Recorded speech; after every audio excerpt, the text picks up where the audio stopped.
Alô, bom dia. Então, vamos começar o nosso trabalho no primeiro Stellium da Academia Celeste, os trabalhos de quarta-feira. Eu vou apresentar um capítulo da minha dissertação de mestrado, muitos de vocês já conhecem. A dissertação foi defendida no Departamento de Filosofia da PUC, então aí as informações. Essa dissertação tomou como base a minha monografia de graduação na UERJ em Filosofia, e foi muito interessante rever esse trabalho agora, porque eu percebia que uma coisa que, pelo menos nesse momento, estou considerando importante, que tinha na minha monografia de graduação, não entrou na dissertação. E eu recupero isso aqui hoje. E eu não lembro por que eu não coloquei isso na dissertação. Não sei se foi por uma opção, já que eu encontrei um argumento que, de alguma maneira, podia substituir. Mas eu acho, revendo agora, eu achei interessante relembrar o que eu apresentei na minha monografia de graduação. Mas, enfim, então essa dissertação foi defendida em 2006, lá na PUC, orientação do professor Carlos Alberto e do Antônio Augusto, da UERJ, e participou da banca também o professor Oswaldo Chateaubriand. Esse texto, algumas partes dele já apareceram em outros trabalhos, tá? Em outras publicações. E o trabalho começa levantando a questão que me levou a toda a discussão desde a graduação, né? A discussão sobre se a astrologia é ciência, se não é. E aí eu tive que buscar dentro da filosofia alguns instrumentos que pudessem ser interessantes para fazer essa discussão. E a questão que é ciência, a gente vai encontrar na filosofia da ciência, e mais especificamente na filosofia da ciência anglo-saxã. Eu estudei um pouco também da epistemologia francesa, e essa discussão não interessa para os franceses. O foco com relação à discussão de ciência é outro. E na filosofia da ciência anglo-saxã, que se inicia lá no Círculo de Viena, na década de 20, a discussão se coloca desde o início, critérios de demarcação, o que é ciência, definir método ideal para a ciência e a busca de uma unificação nesse sentido. Então, a gente vai ver em alguns autores que vão seguir nessa discussão, né, se contrapondo ao pessoal do Círculo de Viena, os positivistas lógicos, a questão propriamente dita, se coloca o problema da demarcação na filosofia da ciência. O Karl Popper é o mais associado a essa discussão, e ele vai usar, inclusive, o exemplo da astrologia como não ciência, como pseudo-ciência, e a astrologia acaba aparecendo também como exemplo em outros autores que vão entrar nessa discussão mais adiante, como Thomas Kuhn. Eu vou falar aqui também do Lacus, apesar dessa discussão não ter aparecido diretamente nele, e alguns outros autores que vão se suceder nessa discussão sobre o que é ciência, sobre definir critérios, né, a priori, e, enfim, chegar a um certo momento, como vocês viram pelo próprio título da minha dissertação, a falência dos modelos normativos, ou seja, a dificuldade mesmo de modelos normativos que pretendem definir critérios a priori entre o que é ciência e o que não é, a dificuldade desses critérios darem conta do conceito de ciência, tá? Então a gente tem que partir para um outro tipo de análise, no sentido da prática científica, que é onde eu tenho me inserido nos últimos anos, discutir via Science Studies o que é ciência numa imagem mais próxima da prática científica, da ciência realmente como se faz, né? E não pensando só no sentido de teste de teorias ou querer determinar o que é ciência antes mesmo dela ser feita. Mas enfim, então eu vou seguir mais ou menos essa sequência, tá? Do positivismo lógico, Círculo de Viena, década de 20, 30, Popper, que entra num diálogo se contrapondo ao critério de demarcação proposto pelo Círculo de Viena. Na sequência, já a partir dos anos 60, a gente começa a ver já algumas tendências que começam a apontar para a questão da prática científica, mas olhando mais o contexto, né, a partir da questão da história também. Não dá para entender o que é ciência sem avaliar a própria história da ciência. Então a gente vai ter o Thomas Kuhn como um marco nesses estudos historiográficos da ciência, nos estudos de ciência de maneira geral. E na sequência, nesse diálogo ainda, em Lacus e mais alguns outros autores, e já na minha monografia eu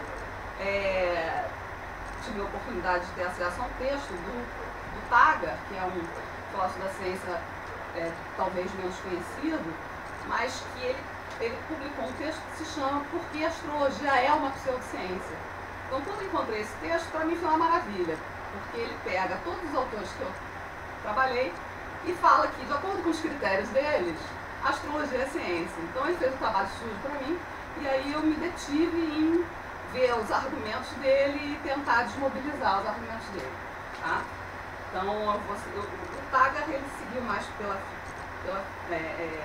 filosofia da ciência, a área de cognição, e ele tem toda essa preocupação ainda com critérios de demarcação, ainda que considere contexto, história. Deixa eu ver aqui os critérios. Essa tabelinha já está rodando há alguns anos, meus alunos conhecem essa tabelinha,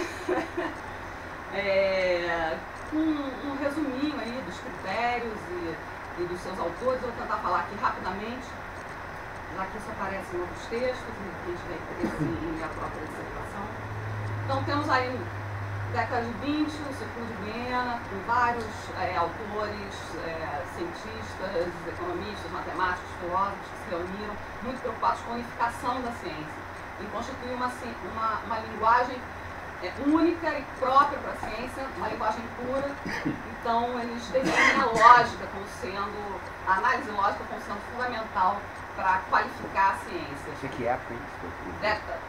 O manifesto do Círculo de Viena, que é considerado inaugural, tá, é de 1929.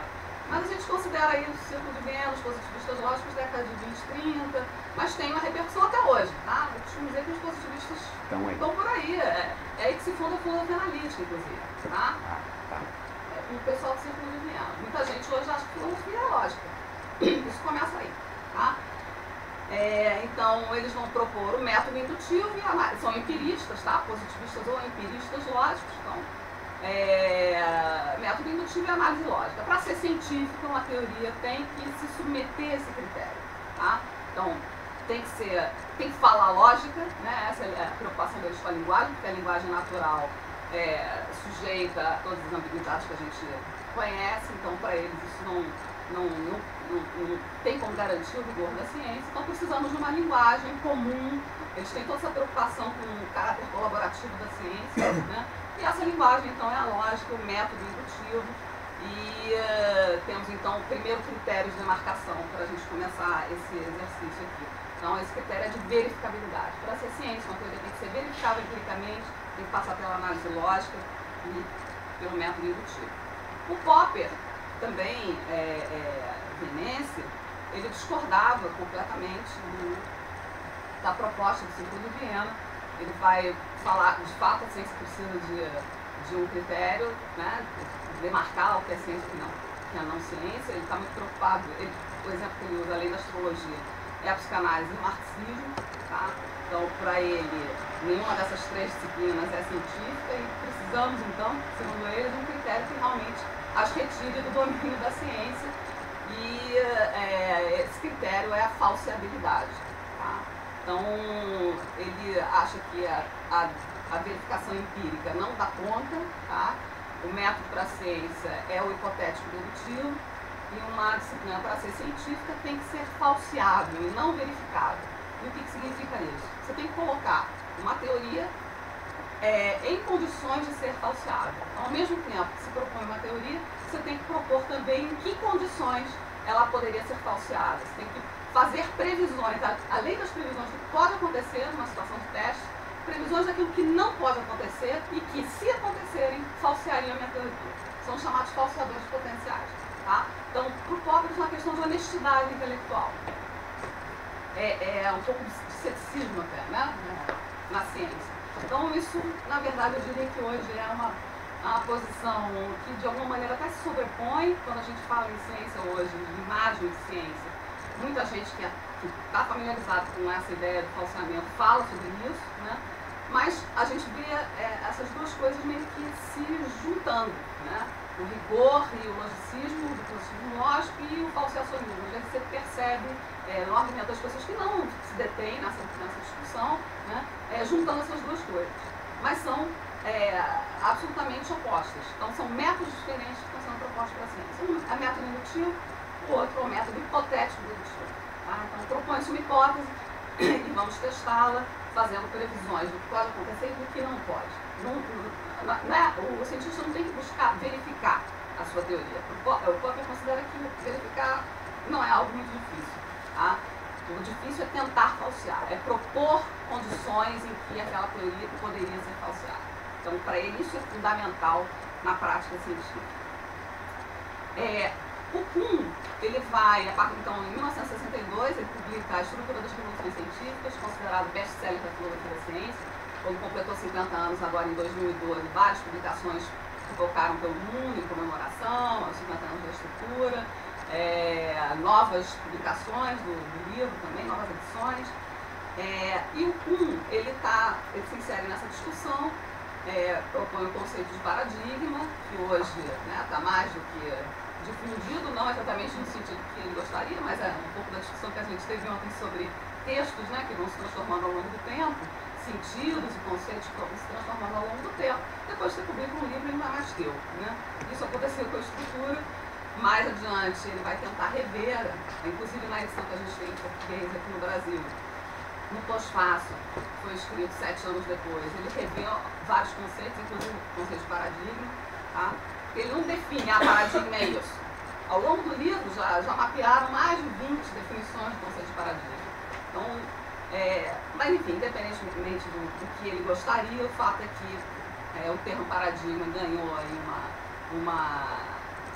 muito campo, as pessoas falam em paradigma em todas as áreas, na educação, absolutamente os paradigmas da educação, eu tive que escrever sobre isso, não fiz um concurso, inclusive, mas enfim, a ideia de paradigma é a ideia de uma teoria geral, uma teoria que norteia uma certa comunidade científica durante um certo tempo. Tá? Então, uma certa prática científica. A prática científica que se constitui a partir de um paradigma é a chamada ciência normal, que eu coloquei aí na nossa tabelinha. Então, a ciência normal é a ciência praticada pelos cientistas, que são regidos por um paradigma, resolvendo quebra-cabeças, que são problemas previstos pelo paradigma. Ciência resolve problemas, isso é um truísmo, não há dúvida que a ciência resolve problemas. Mas o quebra-cabeça é um problema definido pelo Kuhn como aquele problema que pode ser resolvido dentro de um certo paradigma. Tá? Existem outros problemas que podem aparecer e que não foram previstos pelo paradigma, e isso pode causar, em algum momento, algum tipo de ruído no paradigma, como, por exemplo, uma anomalia. E isso pode colocar o paradigma em xeque. Depois de 100 anos, 200 anos, 1000 anos, o paradigma ptolomaico, por exemplo, que é o exemplo que o Kuhn toma, ele até escreveu um livro antes da estrutura, que é a Revolução Copernicana, e ele vai tomar justamente esse exemplo dessa mudança aí paradigmática. Mas também, sem me alongar muito, na estrutura ele não define exatamente um critério de demarcação, porque ele está considerando que também para você perceber o que é ciência ou não, você precisa do contexto. O conceito de comunidade científica é fundamental no Kuhn. Isso não aparece nas outras imagens de ciência, nem do círculo de Viena, nem do positivismo lógico, mas no Kuhn a ideia de comunidade científica em torno de um paradigma é fundamental. E da prática que se estabelece. Então, num outro texto, um artigo que ele publica posteriormente, inclusive neste artigo ele vai usar o exemplo da astrologia, ele menciona a astrologia na estrutura em alguns momentos, está falando da mudança de paradigma, ptolomaico, mas nesse outro artigo ele vai, usando a astrologia como exemplo, definir claramente qual é o critério para ele. O critério são os quebra-cabeças. Se uma ciência normal, constituída a partir de um paradigma, resolve quebra-cabeças, essa disciplina pode ser considerada científica. Então são problemas que se definem pelo próprio paradigma. Tá? Então por isso que eu coloquei aqui como critério, que são os que estão em amarelinho aqui, o quebra-cabeças. Tá? Então, porque nesse texto ele deixa mais claro isso não como um critério, porque não é exatamente a priori, só pode entender isso a posteriori, mas é o que ele vai considerar como o ponto-chave para entender o que é ciência. O Lakatos entra nessa discussão também. O Lakatos, de alguma maneira, é um popperiano, é um falsacionista, mas ele propõe uma revisão dos conceitos de Popper, considerando a história da ciência também. Ele, a princípio, tinha o interesse de propor um método para a ciência, mas ao fim e ao cabo ele também acaba percebendo que o que ele está propondo é um método para a história da ciência, é um método a posteriori, você só tem como identificar o que é ciência, ela sendo feita ou já tendo sido feita, né? Ou seja, olhando para a história. Então, numa junção, né, uma síntese entre o Popper e o Kuhn, ele mantém o falsacionismo, mas ele vai falar em ciência madura, ele vai falar que o conceito do Kuhn sobre crise é extremamente psicológico. O Kuhn, isso é importante, eu não tinha falado antes. O Kuhn vai falar que quando há uma mudança de paradigma, não necessariamente a comunidade científica adere a esse paradigma, porque esse paradigma é melhor, é mais racional, resolve mais problemas. Não, ele fala que é uma questão de conversão. Isso vai causar muita polêmica, né? Mas ele fala que é no grito que os cientistas ganham, né? No grito, no sentido, quem consegue convencer melhor, quem consegue mais financiamento. O fato é, não necessariamente é uma questão racional, pode ser uma questão política, pode ser uma questão de simplesmente convencimento da comunidade. O fato é que, não necessariamente por motivos racionais, a comunidade se converte no novo paradigma. Depende de quem conseguiu mobilizar mais gente, quem conseguiu mais financiamento, quem conseguiu convencer mais os colegas. Então, outras coisas entram no jogo para além da própria teoria, né? A qualidade da teoria ou a racionalidade da teoria. Obviamente vai ser considerado um irracionalista, um relativista. Essa é uma das grandes críticas que se coloca ao Kuhn, e é a crítica que o Lakatos, o racionalista, coloca ao Kuhn, assim como o Popper também, racionalista crítico, vão falar esse conceito de crise, né, paradigmática, é muito caótico, não vai dar conta dessa definição. Então o Lakatos vai tentar, de alguma maneira, mantendo, né, o que o Kuhn traz, a questão da comunidade científica, ele vai falar em programas de pesquisa, não em paradigma, ele vai falar em ciência madura em vez de ciência normal, mas ele vai tentar resguardar, né, a racionalidade via falsacionismo em alguns rincões, né, do programa de pesquisa. Ele vai falar que uma teoria para ser científica ela tem que estar inserida num programa de pesquisa progressivo, ou seja, que apresenta fatos novos.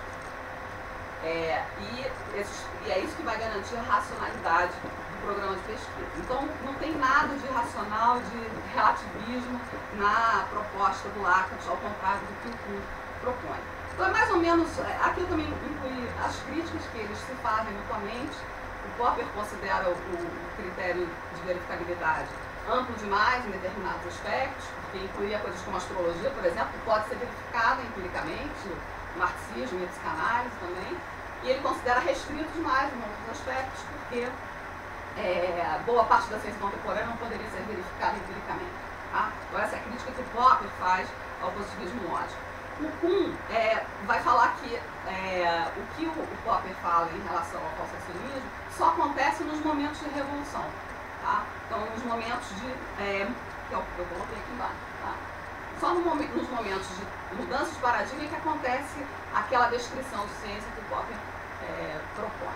E o Popper vai criticar o Kuhn falando que a ciência normal não tem nada de normal, é uma anormalidade na ciência, é dogmática, e o Kuhn vai falar, é dogmática mesmo, a ciência normal é dogmática, ela resolve problemas, é importante que as pessoas sejam formadas para resolver problemas, e é assim que funciona, normalmente, né? A ciência normal, de maneira geral, os cientistas se identificam com essa imagem da ciência normal. E a crítica que o Lakatos faz, eu já tinha colocado, eu não tinha colocado a crítica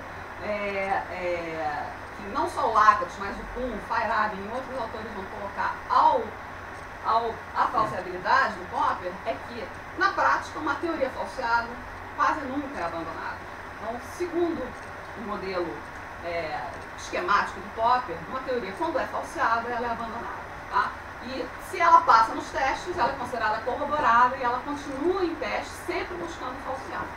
Então, o que os críticos do Popper vão falar é que raramente essa teoria falseada é abandonada. De maneira geral, dá-se o jeito, faz algum tipo de modificação para garantir a existência daquela teoria.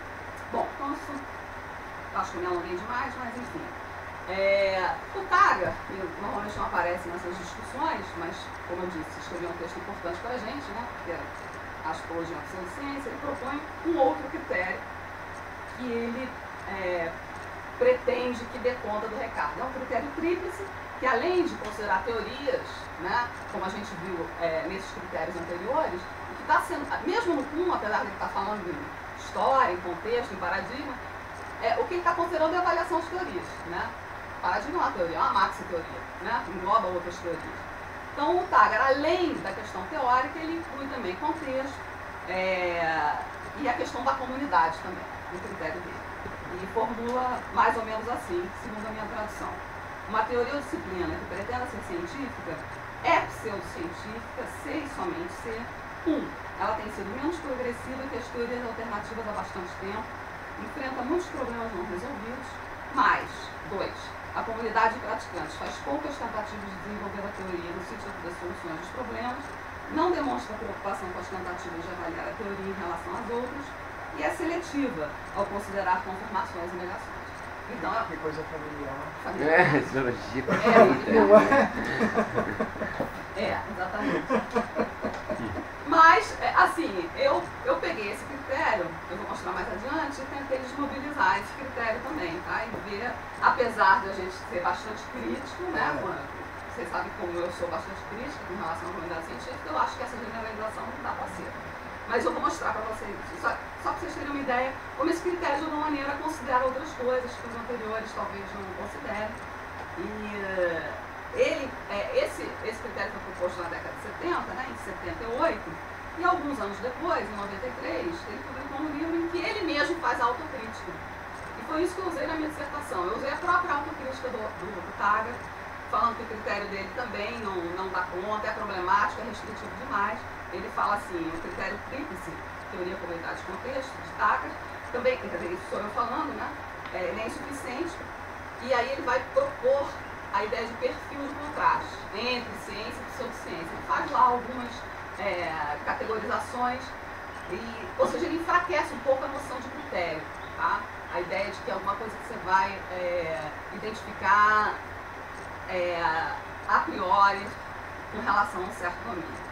E aí ele fala, a ciência que é boa, a pseudociência que é má, e muitas outras atividades intelectuais que são apenas não científicas. Então ele esvazia um pouco a noção de critério forte, né? Está um pouco na frente, Felipe. Né? Ou chega o... Não dá. Contrário. Não tem problema.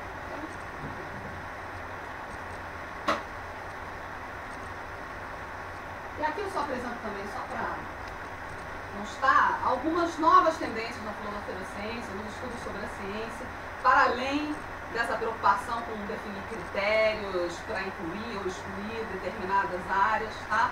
Feyerabend, que é, né, um dos meus preferidos, vocês já conhecem, eu já apresentei também uma discussão com relação à astrologia.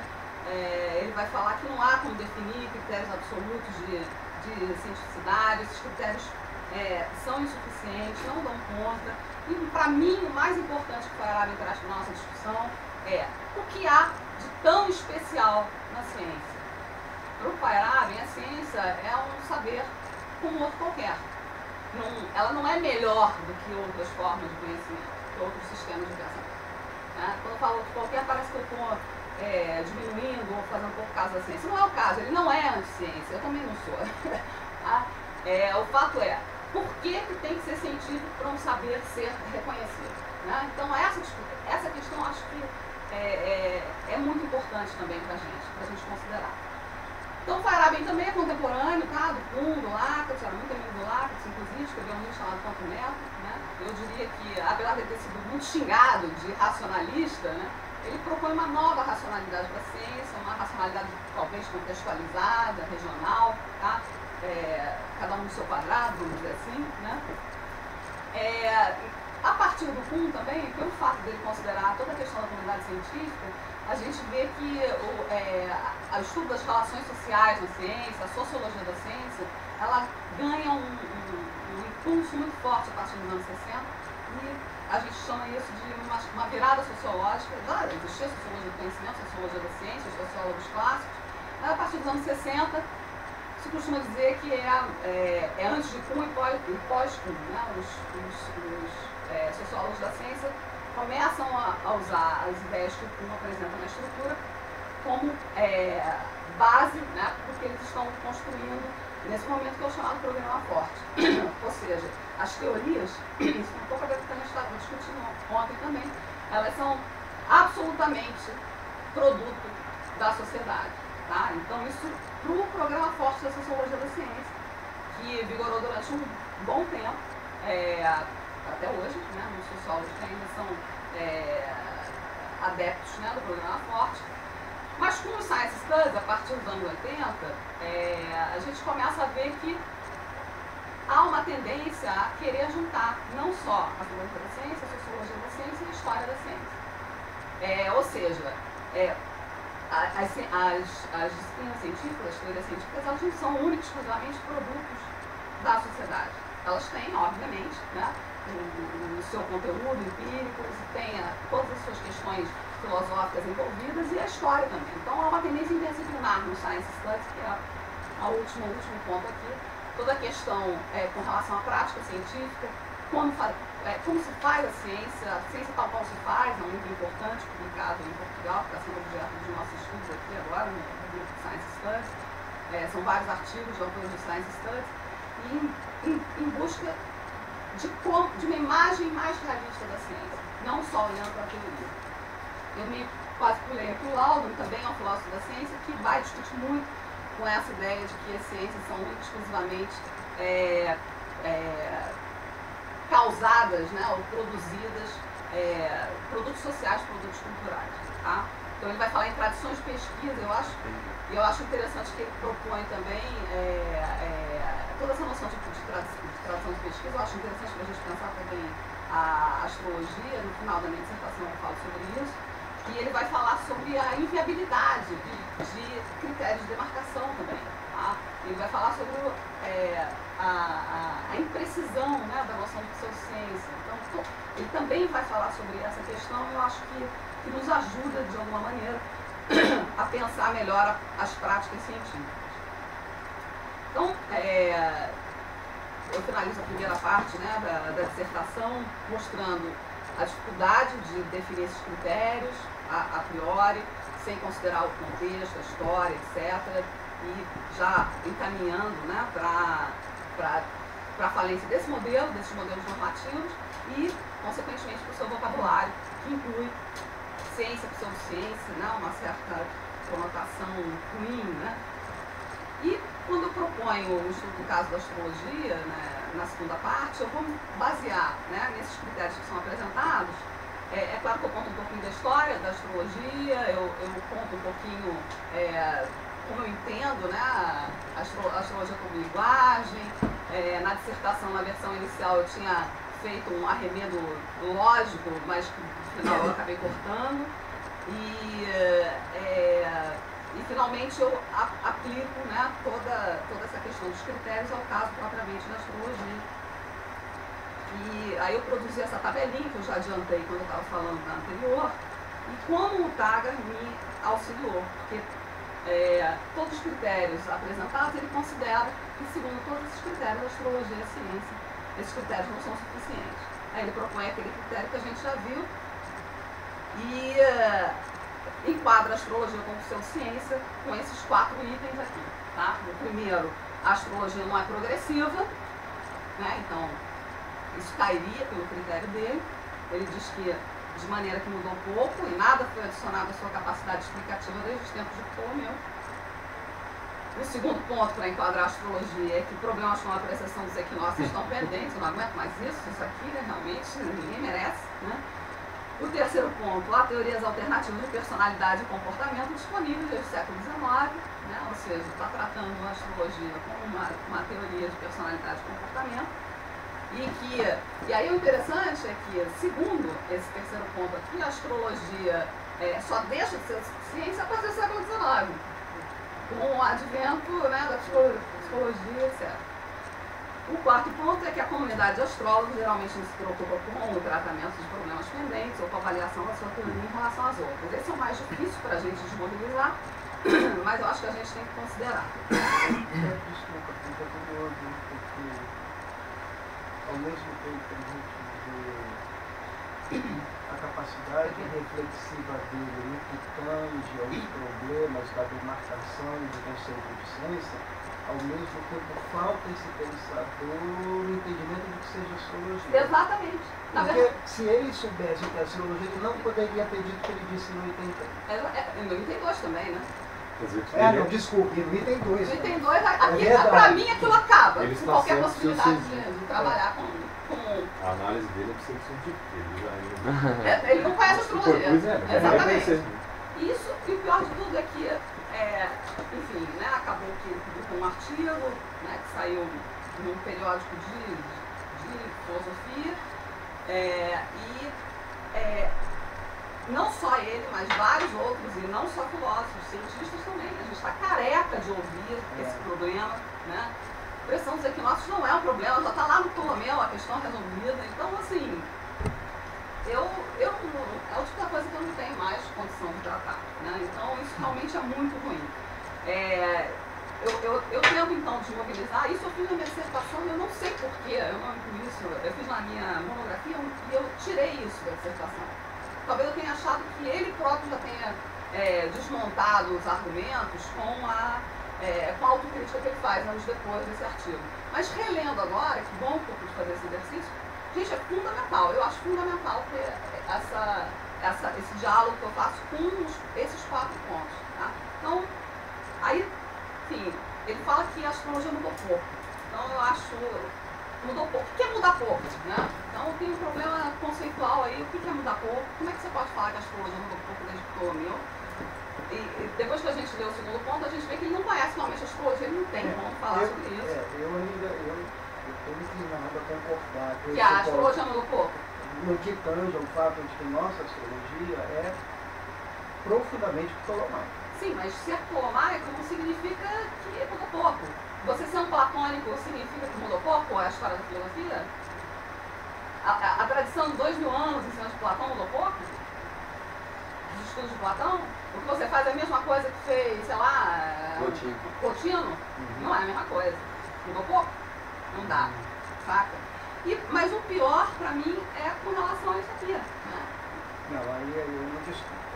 Assim, a astrologia, como é que você pode falar que mudou pouco? Talvez a coisa mais forte na astrologia seja a parte interpretativa, o potencial interpretativo. Não tem como. Né? Mesmo no mesmo contexto. Então, eu acho que fica muito complicado. Eu acho que o problema é a incapacidade de se pensar se a gente realmente acha que precisa de algum tipo de método e tem que submeter a testes, pensar num teste que dê conta disso. Né? Na minha dissertação, eu mostro alguns exemplos de testes que foram feitos com astrologia e como eles são fracos, não dão conta. Né? Como é que vão dar conta justamente da questão interpretativa? Então, querer colocar no laboratório como se estivesse testando um medicamento, não dá pra mim, entendeu? Vamos submeter a duplo cego, faz sentido o negócio da astrologia. Como assim? Não dá. Então, eu acho que esse ponto 1 fica muito difícil, né? Mudou pouco. Sem condição. O segundo não dá mais para falar sobre isso. Eu acho que eu recomendo a quem não conhece o problema, tem a quantidade de bibliografia sobre isso. Confusão, né, com relação a signo e constelação. A astrologia trabalha com signos, são divisões de 30 graus exatos, a faixa zodiacal. Trabalha com toda a questão das estações do ano, então não tem absolutamente nada a ver com constelação. Então, não é natural, não é física. Essa estrutura ela não é física. Não porque ela vira papel, como a gente falou ontem. Ela vira papel, mas não está só no papel. Não está só no papel, mas ela é representável no papel. É uma representação, né? De algo que de alguma maneira parece que está imanente na natureza. Que aparece para nós. Algo que aparece para nós.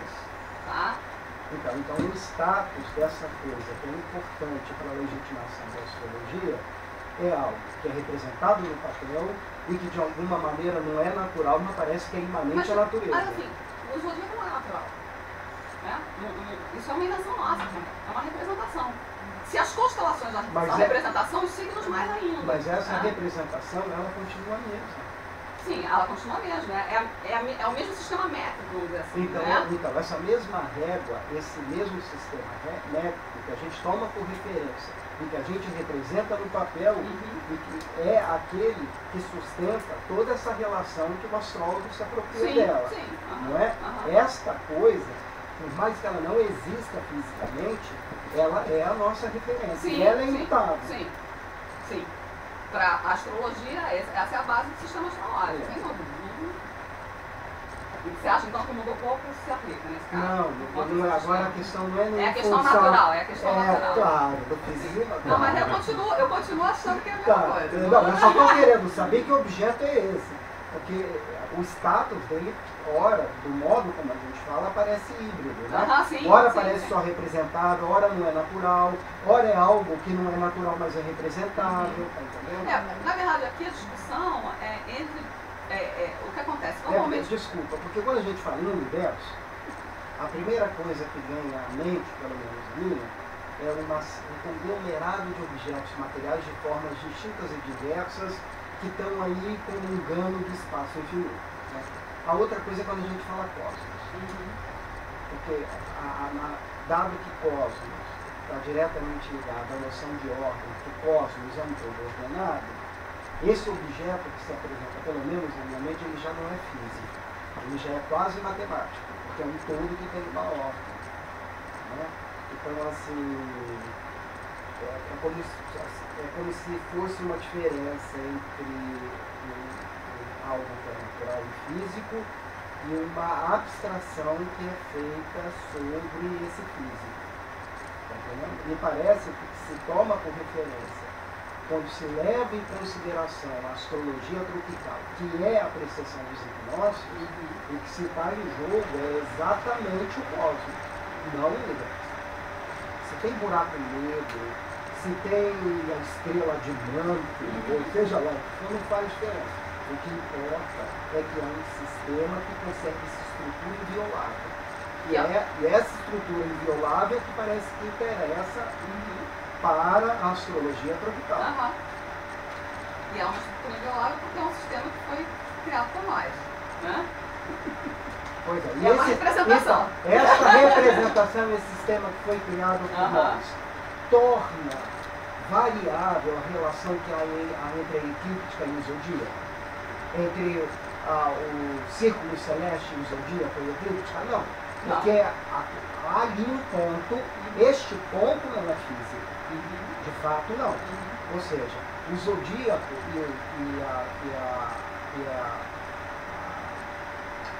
circunferência celeste, elas não são físicas, ou seja, não são bambolês, como Anaximandro imaginava, tubos que soltavam lá. Isso não existe fisicamente, mas essa estradinha pela qual os planetas passam, elas permanecem invioláveis, considerando inclusive a relação que elas têm em relação ao sistema celeste. Mesmo que isso não seja físico, essa estrutura, ela se mantém.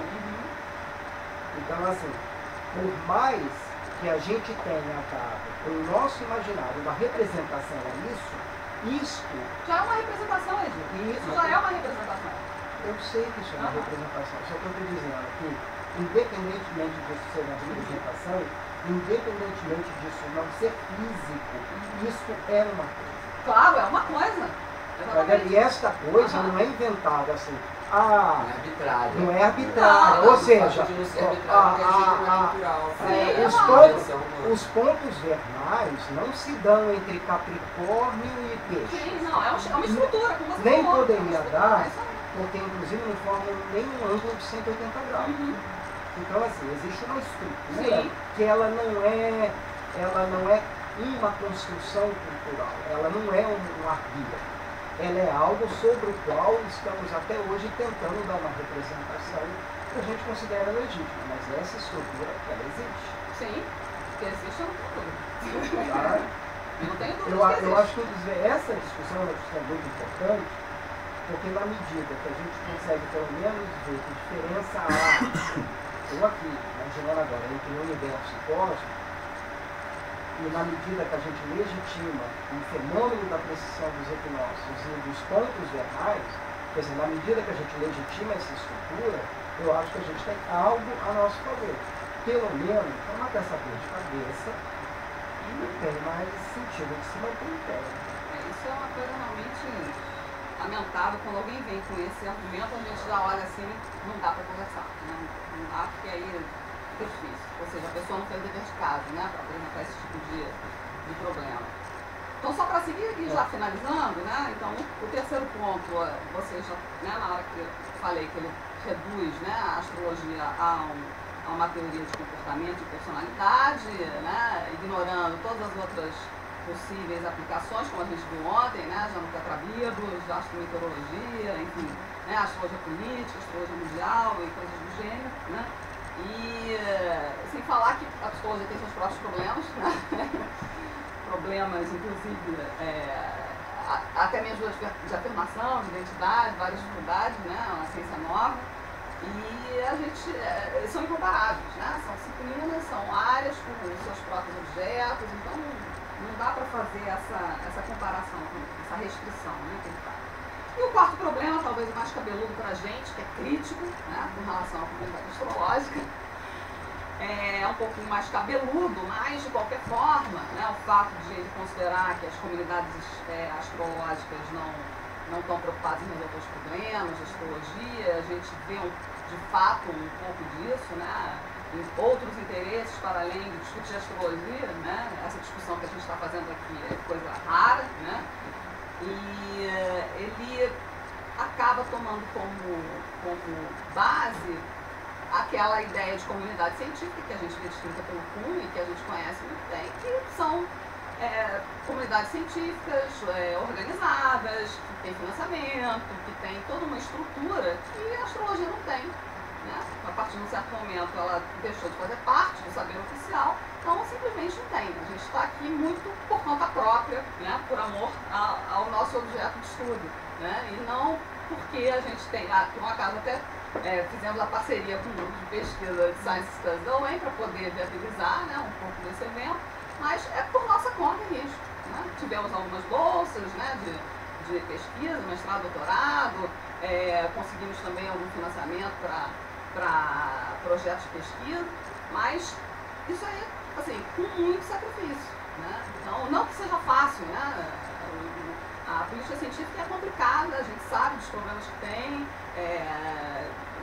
toda a forma de avaliação da produtividade acadêmica é extremamente complicada, não vou falar sobre isso aqui, só, né, teria um outro trabalho. Mas o fato é que, se há problemas nas comunidades científicas, né, organizadas, informalizadas, na nossa, então não dá para comparar, né? Comunidade, mesmo de pesquisadores em astrologia, com a comunidade dos pesquisadores em astrofísica, biomedicina, as áreas, né? Não dá para comparar. Não dá. E cada uma dessas áreas tem seus próprios problemas e se diferenciam também. Então, essa simplificação fica muito difícil, né? E de alguma maneira, mal ou bem, apesar de todas as limitações da comunidade astrológica, e a gente reconhece isso, né? O fato é que a gente está aqui. Certamente não somos os únicos no mundo astrológico, somos poucos, mas não somos os únicos, né? Então, a gente sabe que tem outras pessoas, não só no Brasil, no mundo, trabalhando, pensando a astrologia, pensando os seus problemas. Então, por mais que esse quarto ponto que o Taggart levanta seja bastante familiar para a gente tenda até a concordar em parte, a gente tem que considerar que não dá para comparar, né, como as comunidades entre si, e também toda essa questão de que, mal ou bem, alguns trabalhos têm sido feitos. Nós somos prova disso. Então, enfim, eu acho que a astrologia acaba servindo, né, para amparar esse trabalho, né, de alguma maneira até falseando a minha hipótese original, de maneira até talvez um pouco retórica, eu tenha colocado essa hipótese, né, a ideia de que é possível, né, demarcar a ciência e outras áreas, aí fiz todo esse estudo, né, com os critérios, para ao fim e ao cabo ver, não dá, não é possível, né? E a astrologia é um bom exemplo de como isso não é possível. Enfim, né, então acho que as considerações finais de alguma maneira já apareceram aqui, né, e aí várias pessoas acabam atribuindo a esse meu trabalho, a Cristina defende que a astrologia é ciência. Não é bem assim, né? É claro que olhando por um lado, bom, se esses critérios não dão conta, então é ciência. Mas o meu trabalho foi justamente levantar a dificuldade, né, definição é atribuir um rótulo qualquer, um carimbo a qualquer área, né? Cada área de pesquisa, cada área científica, cada saber tem suas próprias práticas, e eu acho que essas particularidades têm que ser consideradas, e não simplesmente abandonadas por preconceito na maior parte das vezes, né, com relação à psicologia é esse o caso. E para mim, como eu falei quando eu falei do Clarado, talvez o mais importante para mim seja por que é importante ser ciência, qual a relevância disso, né? Só porque é um prestígio social ser científico? Só porque é bonito ser científico? Só porque para comprar shampoo tem que ter o rótulo? É comprovado cientificamente?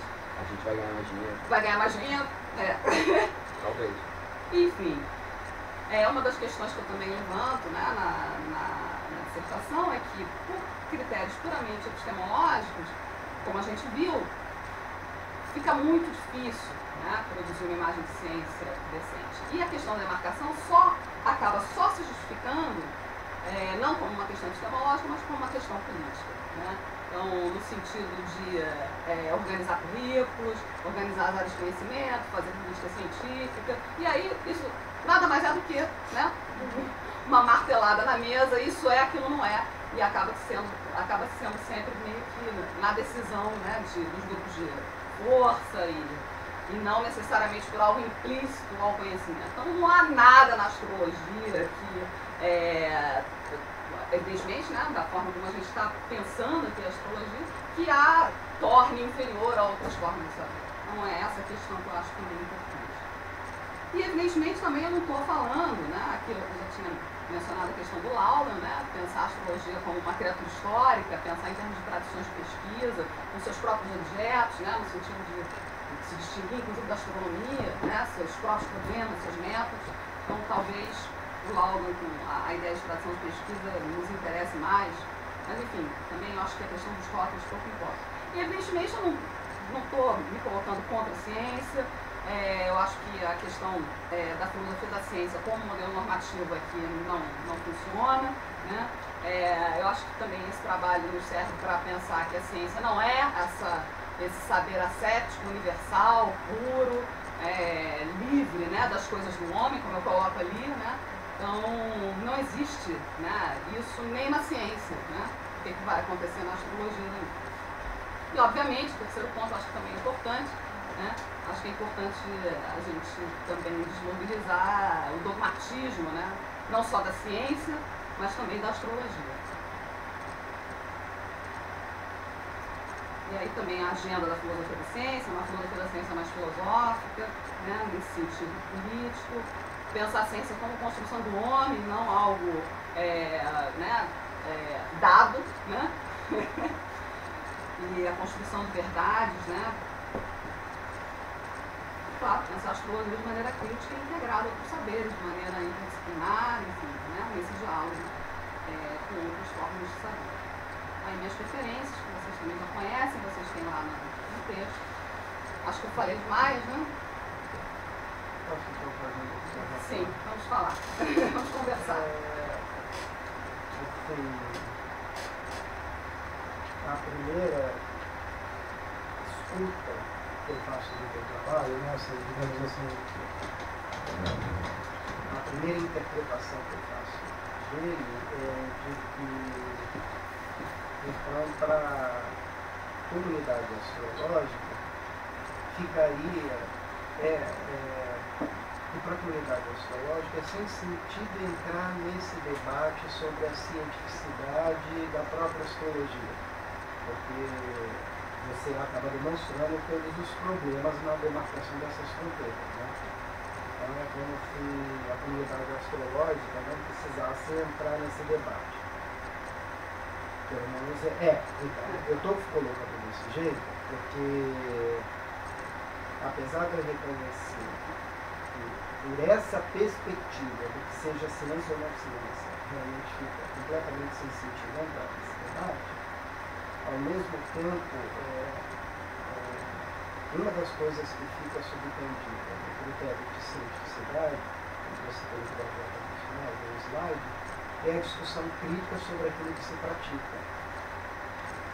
Então, eu acho que a comunidade astrológica pode até se furtar desse debate que já se mostrou insustentável, mas numa certa medida, acho que seria interessante esclarecer que isso não tira da comunidade astrológica a responsabilidade de discutir criticamente a sua prática. Sim. Ou seja, que de alguma maneira isso implica numa produção intelectual que se poderia chamar, num sentido muito lato, de produção científica. Tá entendendo? Assim, eu não acho que seja sem sentido, né? Essa discussão. Eu acho que é importante que a comunidade astrológica conheça essa discussão, né? Eu acho que a gente não precisa se deter mais nela, né? Não precisa. A impressão que eu tenho é que não tem mais nada para tirar daí. Mas é importante conhecê-la, até porque a gente tem muito, obviamente, que aprender, né, com essas discussões que são basicamente filosóficas. Então, a filosofia não faz mal a ninguém, pelo contrário. Né? Então, acho que o exercício crítico que todo esse trabalho me proporcionou é fundamental. Eu acho que faz sentido, sim, que a comunidade astrológica conheça a discussão. Né? Até para poder se posicionar e olhar para esses argumentos e falar, né? Olha só o que está faltando. Né? Então, eu acho que é importante fazer esse exercício, mas não é importante buscar o carimbo, entendeu? Então, acho que essa é a questão. Então, se eu passei a ideia de que é sem sentido, talvez até pelo meu cansaço com relação a essa discussão. Porque né? essa é a escuta que eu tenho no teu trabalho, é a primeira escuta. Tá. É lógico que na hora que eu me detenho sobre o que eu próprio ouvi e li, eu vejo que tem muito mais. Mas assim, nas conversas informais entre a gente, por várias vezes você apresenta esse argumento. Eu acho que vai muito por conta do meu cansaço com relação a isso. Mas eu acho importante que a comunidade astrológica conheça essa discussão, pense sobre isso, estude isso sim. Se tem gente interessada nessa discussão, vale a pena estudar o assunto, procurar, quem sabe, outras possibilidades, tá? Ver por outros autores, outras correntes filosóficas, isso vai ser sempre muito bem-vindo. Mas, de fato, é um assunto que, para mim, já deu o que tinha que dar, tá? Mas eu acho que é importante que se conheça essa discussão. Não que necessariamente as pessoas tenham que estudar isso, mas é importante conhecer.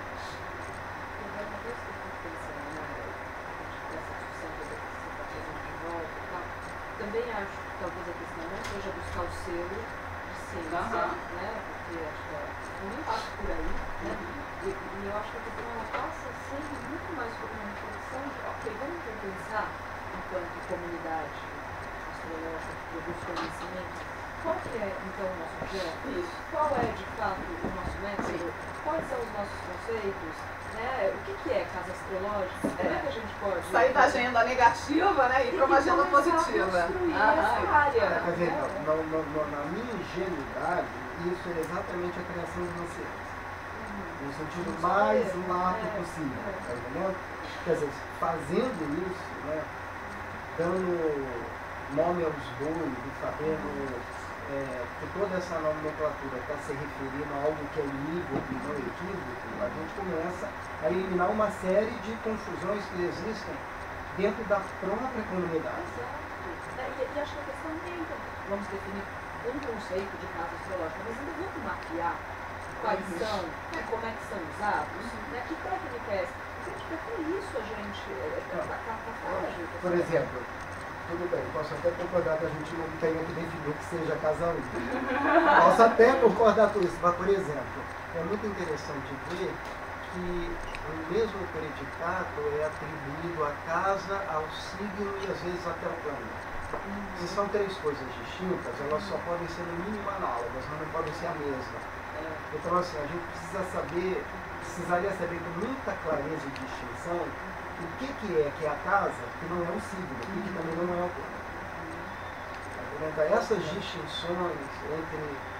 Que tipo de raciocínio, metodologia, mas isso é péssimo na ciência, isso realmente não foi feito. Então, para mim, a gente continua com Ptolomaica. Porque está lá. Mas e aí? O que a gente fez nesse legado? Quer dizer, a gente tomou posse disso. Eu lembro de uma discussão que houve quando a geografia passou a ser reconhecida como ciência, né? Assim, um dos termos que a comunidade da geografia, dos geógrafos utilizaram para falar desse advento, era Paulo. Ou seja, os geógrafos precisariam tomar posse desse objeto, você tomando posse dele, quer dizer, demonstrando interesse, se comprometendo com ele, haveria a tal da produção intelectual. Né? Quer dizer, se a gente transfere a experiência da geografia para a sociologia, me parece que a gente não empowerment. A gente não tomou posse. A gente não pegou e aí, moleque. Eu sacudir esse negócio e falar, e aí, o que você é? A gente não fez isso. Não sei se existe algum modelo ideal, né? Eu acho que a gente tem que tentar pensar a astrologia como ela é, né? E não como a gente gostaria que fosse. Isso é importante, né? É claro que isso é difícil, afinal de contas são milênios de história, é uma diversidade absurda, e talvez seja justamente essa, né, a característica dessa tradição de pesquisa, ou desse programa de pesquisa, ou dessa área de saber, ou dessa ciência, né, e tentar levar isso em conta, né, essa diversidade. Isso faz parte da história da astrologia, isso faz parte da prática astrológica. Então, não sei se é possível, estou aqui pensando agora, né? Talvez pensar na particularidade da astrologia, na sua característica, e não querendo escolher um modelo, seja de tal ciência ou... Né? A gente não sei se... Isso nem seria possível, né? Porque isso seria bater o martelo. Né? Nem sei se a analogia seria perfeita, mas, por exemplo, a medicina, ela tem várias especialidades e várias particularidades, sim. mas todas elas têm alguma relação com aquilo que a gente poderia chamar de uma medicina geral. A medicina tem as suas particularidades. Fico pensando se essas particularidades da astrologia, elas também não teriam que estar necessariamente ligadas àquilo que não existe, que não tem, mas que poderia ser uma astrologia geral. Quer dizer, que relação há entre a astrologia e as astrologias? Mas será que isso não tem naturalmente? Assim, eu fico pensando também, a medicina não está preocupada em se estabelecer como ciência. Ninguém discute a cientificidade da medicina, né? Apesar de muita gente dizer que é uma técnica. Né? Mas o fato é, para as pessoas em geral, os médicos não estão preocupados com isso. Né? Eles fazem medicina, cada um na sua especialidade, cada um, né? Bem, a gente tem variações, né? Medicina convencional, medicina homeopática, medicina chinesa, né? E princípios diferentes e tal. Mas a gente não está preocupado, eles fazem medicina. Então, mas eu não dei o exemplo da medicina para dizer que o astrólogo tem que fazer ciência no sentido, como a Angélica bem lembrou, de receber o carimbo e a legitimação como os shampoos precisam. Tá entendendo? Não é isso. Eu só estou reforçando a observação da Angélica, que eu acho que na astrologia o saber é muito impreciso e essa imprecisão tem como prova a nomenclatura que a gente tem. Então, assim, muitas coisas são muito pouco claras. Por exemplo, no congresso é muito comum falar assim, porque a quadratura de Sol com Lua não é, um astrólogo transfere a tempo do outro. Mas peraí, o que você, como falante, está pensando que a quadratura de Sol e Lua é o que teu colega da comunidade astrológica não é. Tá entendendo? Então, assim, você está tentando procurar, através de uma persuasão política, de quase de uma atuação, uma confirmação que na verdade não existe, porque teu colega não pensa a mesma coisa da quadratura de Sol e Lua. Tá entendendo? Então, assim, existe uma série de dificuldades e barreiras, e que eu acho que se fazer ciência, no sentido lá, a disponibilidade de fazer uma análise crítica de tudo isso, está produzindo saber. Eu acho que isso é importante.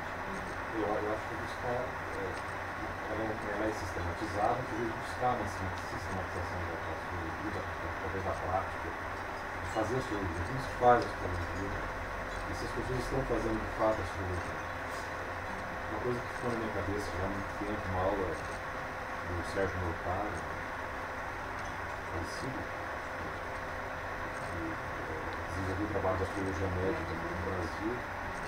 Uma aula ele disse assim que ele fez um mapa, interpretou um mapa, e quando a pessoa foi embora, agradeceu, aquela história do papel comigo que você falou, né? Eu acho incrível, né? Mas papel tudo comigo. Como se o objetivo fosse justamente, né, fazer bater aquilo que você fala com outra pessoa sempre. Ele voltou para a mesa, quando ele olhou o mapa, não era o mapa daquela pessoa. Ai, gente! Isso não é uma maravilha. É uma maravilha! Isso é uma maravilha. Isso é muito bom, Não né? era o mapa da pessoa. E agora, José? E agora, José?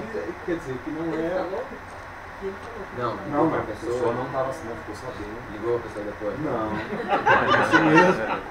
Desculpa. Ficou por A isso gente mesmo. vê a coisa do sugestionamento, né? Então, quer dizer, o que é fazer as coisas? Aquilo ali não é. Se fosse, o mapa tinha que ser da pessoa. Então, mas esse exemplo seu é ótimo para mim próprio levar, por exemplo. Então tem sentido afirmar que a astrologia é linguagem. Sim. Porque pouco importa a tal da estrutura. Eu vou falar e você vai falar. É verdade. Eu conheci uma astróloga que falava pouco importa mais. A gente tem que Mas considerar a essas pouco coisas. importa mais era muito assustador também. E tem um outro caso, no mesmo lugar, uma outra aula, o professor dá um mapa de exemplo. E uma colega começou a analisar o que foi. Essa pessoa nasceu, acho que era diferença de 15, 20, 10 minutos dela, em São Paulo. E ela ficou quieta, ela ficou ouvindo. Nada a ver com ela. Nada a ver. Quer dizer, então, tinha algumas coisas sim, claro, mas eu acho interessante algumas coisas que não ver, mas para ver a nuance, né, de interpretação da letra. Algumas coisas ela se via ali e outras não. Mas ela falou, vou ficar quieta para ter uma interpretação de acordo. Mas eu acho que essas discussões que a gente está trazendo aqui, que muitas vezes não se faz na comunidade astrológica, como se não tivesse importância. Eu acho Claro, que isso sim. Deixa eu só pegar. Eu falei isso da linguagem, na hora de você reagiu de imediato e aí você acabou não ter palavra. Não tinha nada a acrescentar. Tem pergunta? Então vamos lá. Eu acho que tem uma coisa nisso que você está falando, que de qual é. Porque tem muitas astrologias ali, né? A prática da consulta astrológica é uma determinada coisa. Então teria que ter, digamos, critérios para ela, né? Então o que acontece entre duas pessoas no momento da consulta é uma coisa totalmente específica. Outra coisa é você tentar ter frases, você conseguir ganhar frases específicas para determinadas posições específicas do mapa. Tipo assim, como você estava falando, casa não é signo, não é planeta. Então, qual São os seria a conceitos frase? básicos, né? São os conceitos básicos. Então, né, eu acho que são coisas bem diferentes. Por isso que a qualquer tipo de falseamento da consulta astrológica será totalmente diferente do próprio mapa. Né? Assim, eu penso que tem várias camadas, né? Até a gente chegar a uma interpretação, né?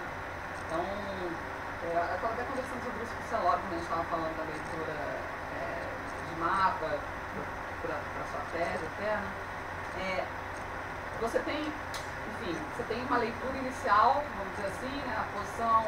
Bom, primeira coisa, obviamente, definir os conceitos, né? Signo, os conceitos básicos da astrologia, signo, casa, planeta, aspectos, cada, né? Como a gente tem lá no primeiro livro do Ptolomeu, né? Então, os conceitos básicos, as suas relações, né? E uma primeira camada interpretativa, né? Então, por mais que varie, né, o que Sol, quadratura, Saturno signifique, né? Só esse enunciado, Sol, quadratura, Saturno, né? Que é o enunciado tipicamente astrológico, né? Já é carregado de um certo significado. Então, temos ali um mapa, que é o primeiro, né? Temos o papel, o primeiro papel. Aí, esse mapa pode ser traduzido, né? Que eu estava até falando para você, para posições, tá? Sol em tal casa, tal signo, tá? Temos aí uma primeira camada, né? De tradução. A primeira camada de tradução é o próprio mapa. A segunda é colocar em enunciados tipicamente astrológicos. Sol em Virgem na casa 7. Trígono Lua, sextil, sei lá, tá, né? Então Então temos aí uma primeira representação, né? Uma segunda, né? Ação da tradução. E aí temos a terceira camada, que é interpretar propriamente, porque como vimos, só cada coisa Saturno, um pode interpretar de uma forma, outro pode dar uma variação, vai entrar sempre uma questão contextual, né? Não só variações mais grosseiras, né? Sei lá, né? De falar coisas completamente diferentes, mas coisas que têm a ver com o contexto, com a vivência, né? Daquelas duas pessoas ali, né? Ou, enfim. E aí a gente entra propriamente na interpretação, né? E aí eu diria que é o encontro com o usuário final, né? É a parte pragmática da interpretação do mapa. Então temos aí as camadas sintática e semântica e chegamos na pragmática e aí a gente entra no domínio do Wittgenstein, né? O significado está no uso. Se você estiver lidando diretamente com a pessoa, entram outras questões da relação, do momento, né? Da vida daquelas duas pessoas, o tempo que vocês têm para conversar, tudo isso vai entrar em jogo. Aí, né? Para além do mapa. Exatamente, para além do mapa. Quase isso, o mapa não importa. Mas deixa eu... Mas é o pretexto. É tudo texto, né? Tudo texto, tudo papel, né? É o pretexto para aquela conversa, para aquela narrativa, né? Para aquele bioconto. Adorei esse termo, sei lá. Cada um de nós inventando termos, né? Astrologia, adorei, que é uma invenção, mas é uma apropriação, né? Você usou, né? Bioconto, Dentro da história, o bioconto já é uma... ele existe como parte de aula de biologia. Então, fazer conta que tem relação com a natureza. Você está usando da biografia, né? Você fez uma adaptação. Então, eu acho fantástico. A ideia da narrativa, né? De vida da pessoa a partir daquele pretexto que é o mapa. Né? Que é uma narrativa. Exatamente. Deixa eu pegar esse São várias exemplo. camadas, né? Deixa eu pegar esse exemplo que eu dei da quadratura do Sol e Lua, para como eu devo também. E eu vou falar da mesma maneira como você falou, ou seja, essa narrativa, essa sintaxe, né, que é composta desses três signos, Sol, quadratura, Lua, seja aquilo que a gente vê acreditar de significado a isso não pode ser igual a nenhum dos outros. Eu sou específico desse. Né? Ou seja, não pode ter nada de equivalente a, por exemplo, a Júpiter, a Saturno e a Mercúrio. Seja também o que ele significar. Por quê? Se eles significam a mesma coisa, então a primeira pergunta que eu faço é, então por que eles são distintos? Se são distintos, tem que haver alguma atribuição distinta. O que ocorre na interpretação astrológica é que às vezes essa quadratura de Sol e Lua, no seu ato interpretativo, vai acabar virando uma conjunção de Júpiter com Saturno. Estou dando um exemplo aqui bem impossível, como a gente sabe. Mas quando você vai ler nos manuais de astrologia, tem coisas que são predicadas em um signo ou uma casa, que é exatamente igual a outra. Quer dizer, sem nenhum nível de diferenciação.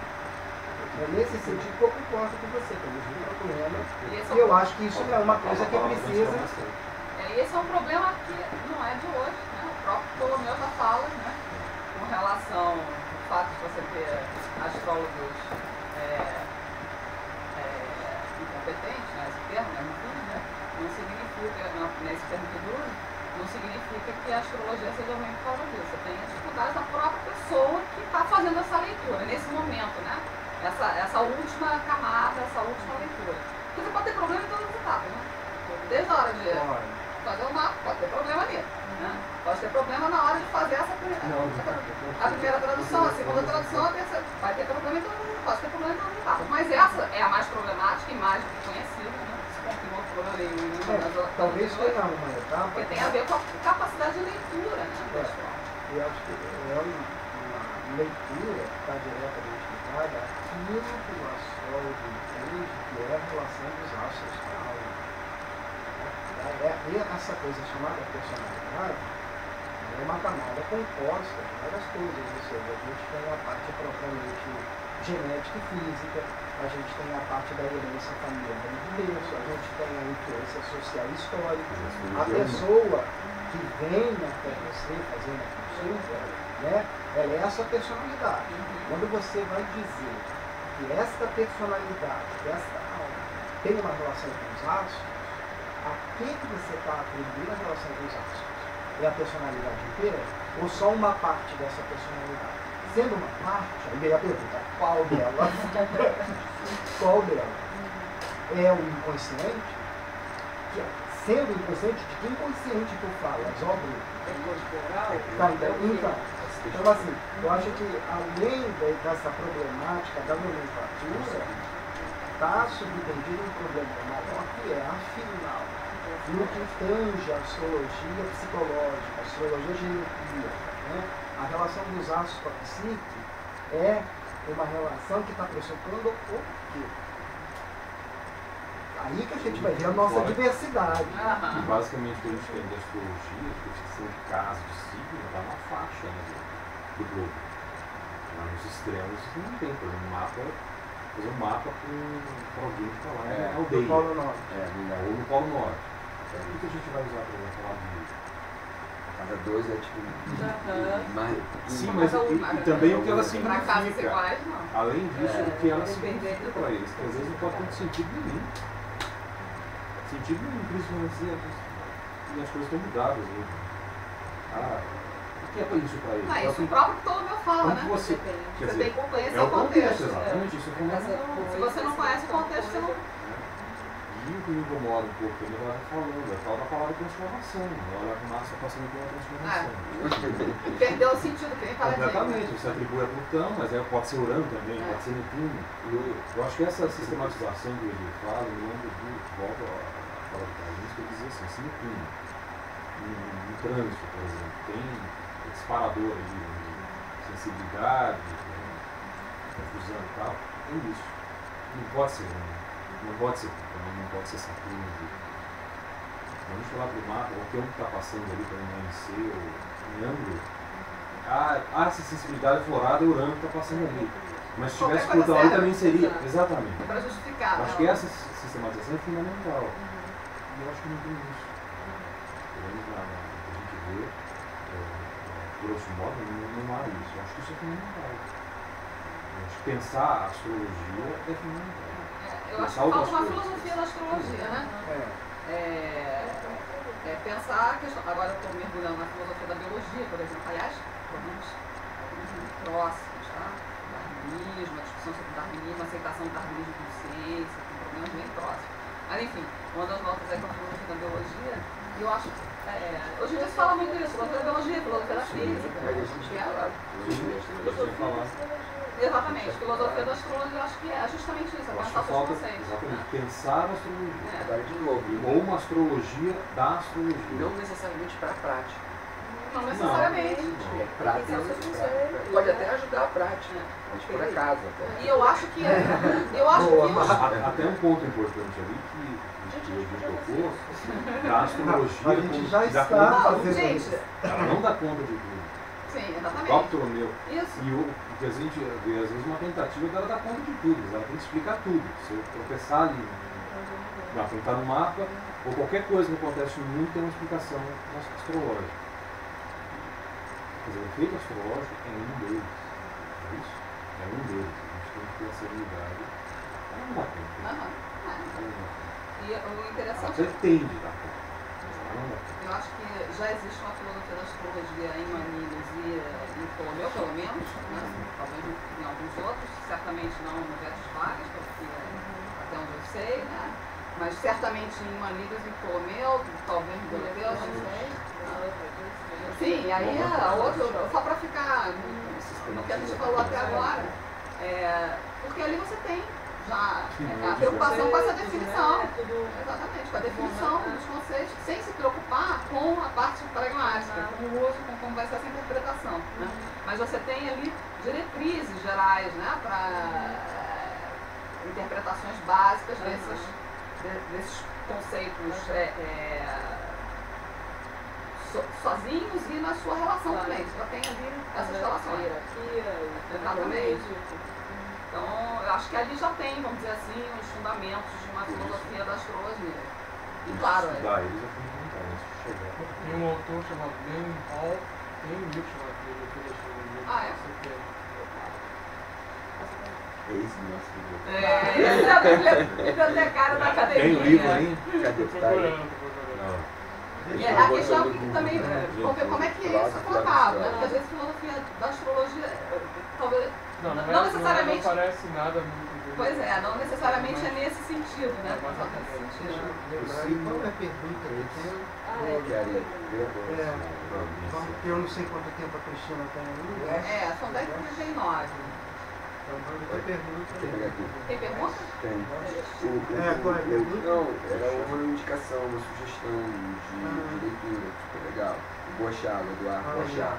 Então, bom dia, muito obrigado pela palestra. Eu gostaria de perguntar se você conhece a crítica do estoico Posidônio à ciência descritiva e sua ideia de que o cientista, no parênteses, astrônomo, está menos capacitado que o filósofo para apresentar proposições cosmológicas. Os dados matemáticos do cientista devem ser considerados pelo filósofo para qualquer especulação cosmológica. Isso está no fragmento tal. Não conheço. Com certeza. Eu dei uma olhada no fragmento. O fragmento é enorme. Eu achei o fragmento aqui agora. Mas, então, o filósofo está mais habilitado para fazer... A última é grande, são 2 páginas. Eu não li o Posidônio, né? O seu deixo para o Marcos, conheço só as ideias gerais, mas isso me lembra uma discussão muito interessante contemporânea sobre entre filósofos da ciência e cientistas, né? Tem uma frase famosa do...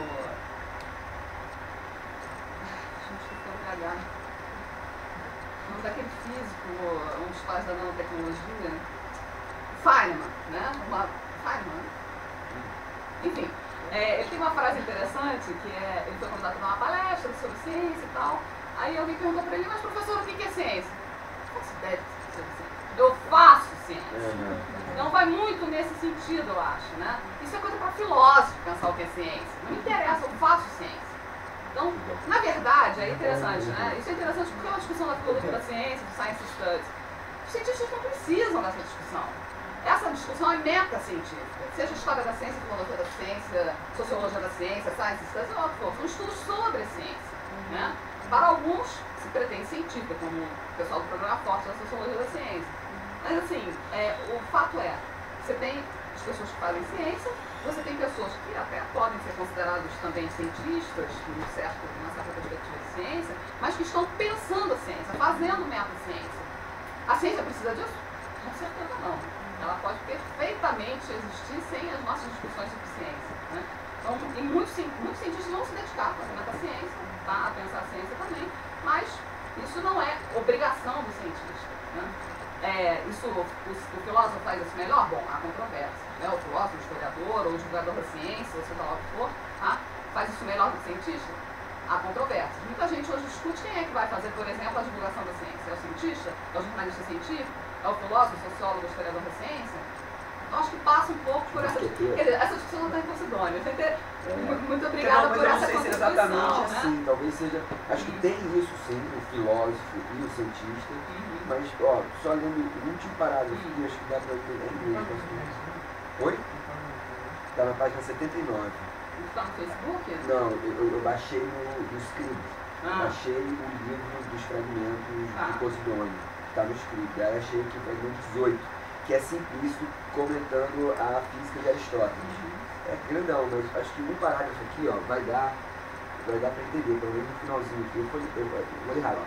For it is the job of the astronomer at all to know what is at rest by nature and what sort of things are capable of motion, rather introducing hypotheses, granting that some things stay still and others are in motion. He inquired which hypotheses celestial phenomena will accommodate.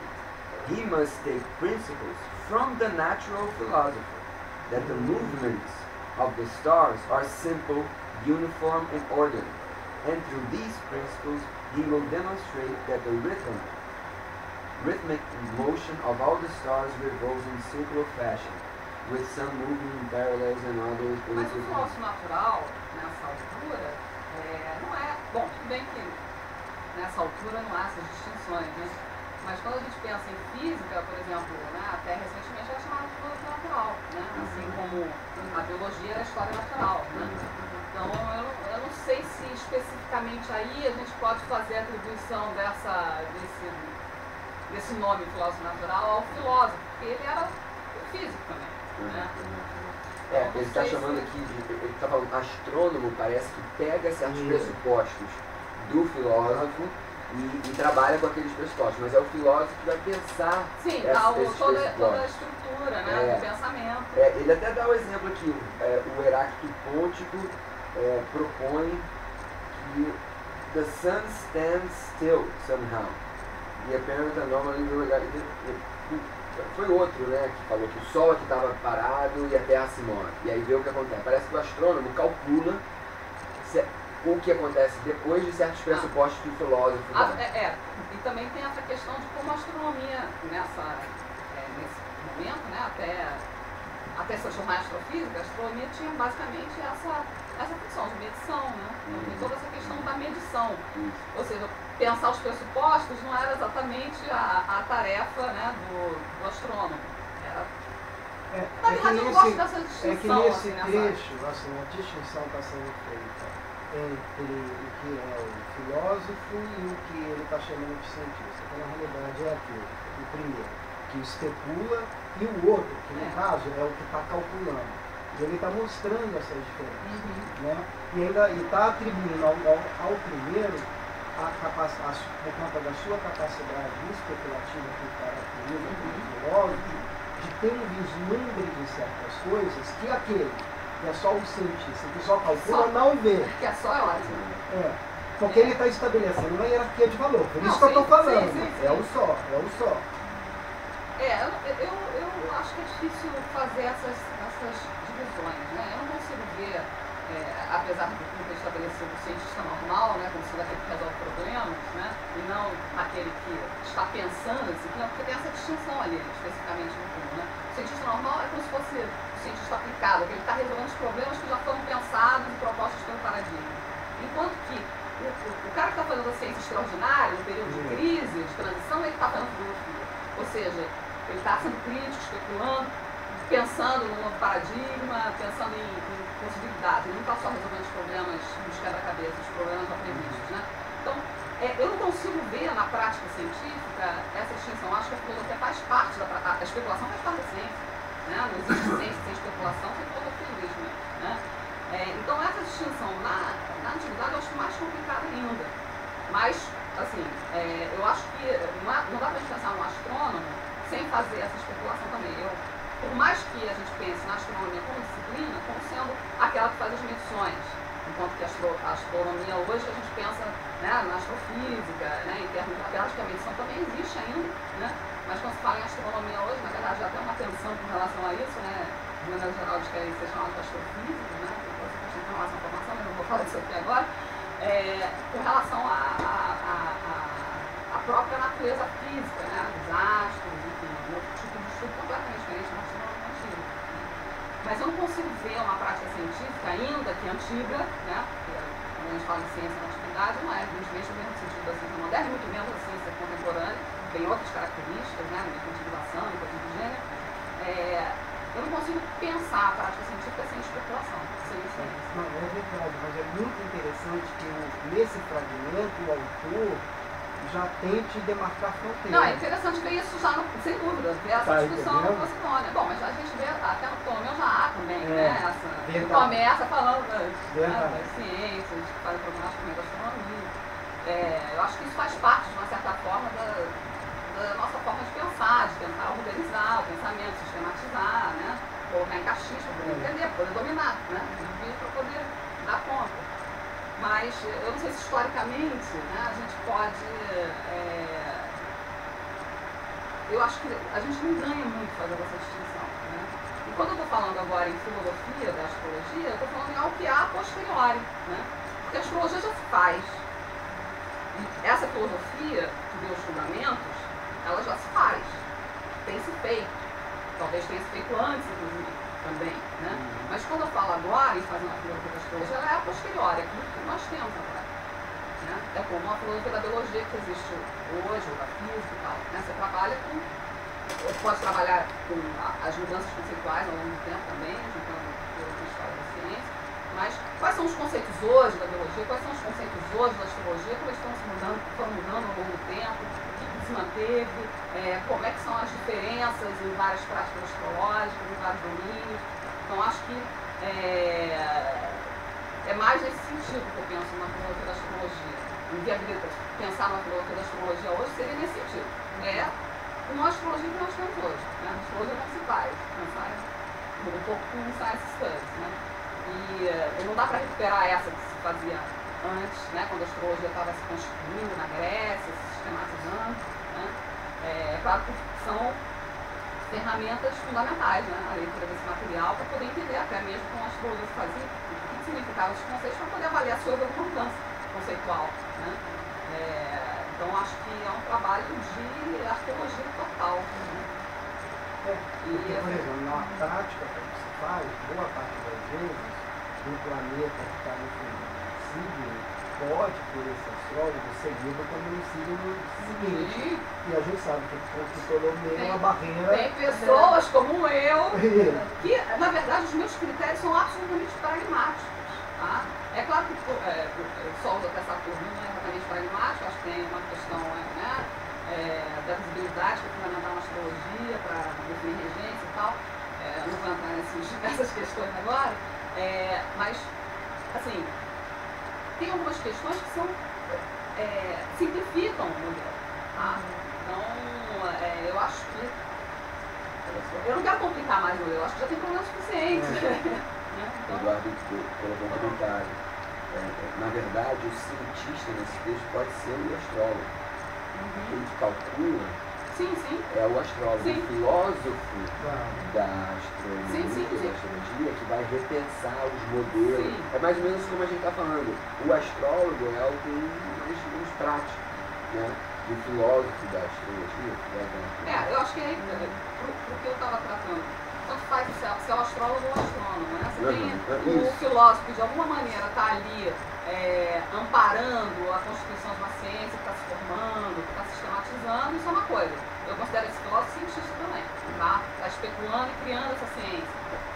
Hoje, a gente, quando vai falar em filosofia da astrologia, não dá para pensar nos mesmos termos, apesar de que esse material, como fonte, é fundamental para poder avaliar, assim como é fundamental ver em outros tempos, outros contextos, para ver como é que isso vai se transformando. Então, não sei, é que nem pensar o Darwin, que vai ler a origem das espécies, é filosofia da biologia que ele está fazendo.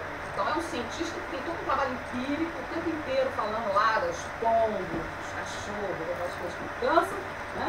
Tem um monte de exemplos que ele usa, tem um trabalho empírico total ali, mas ele está o tempo inteiro falando filosofia da biologia. Essa filosofia da biologia, da história natural, né, que ele fazia ali, né, no século XIX, meados do século XIX, é igual a filosofia da biologia que a gente vê hoje sendo feita? Não, é óbvio que não. Então, eu estou tentando identificar essas diferenças, né? A filosofia da biologia que o biólogo faz, que o naturalista fez, e a filosofia da biologia que nós podemos fazer hoje como metaciência, né? Como pensar essa ciência como está sendo feita, os conceitos que ela produz, como eles vão se modificando. Eu estou pensando isso tudo agora também. Então, eu acho que a gente pode traçar essas diferenças. Tá? Mas de alguma forma a gente já está fazendo, eu acho, filosofia da astrologia. Ainda que a gente não tenha dado esse nome, a gente já está fazendo, mesmo que seja por outros campos de conhecimento, né? Seja lá que o campo de conhecimento for, não interessa, a gente já está fazendo isso. Só vou acrescentar que a gente está ouvindo uma diatriba aqui pela outra produção que está lá. Eu não sei se é uma coisa realmente muito acadêmica. Vamos desconsiderar a sua sugestão. A indicação que eu vi. Porque às vezes o título. Mas você não achou o livro? Hã? Não. Tem até na Amazon. Não tem Então, acho que é isso, né? Vamos encerrar então esse trabalho.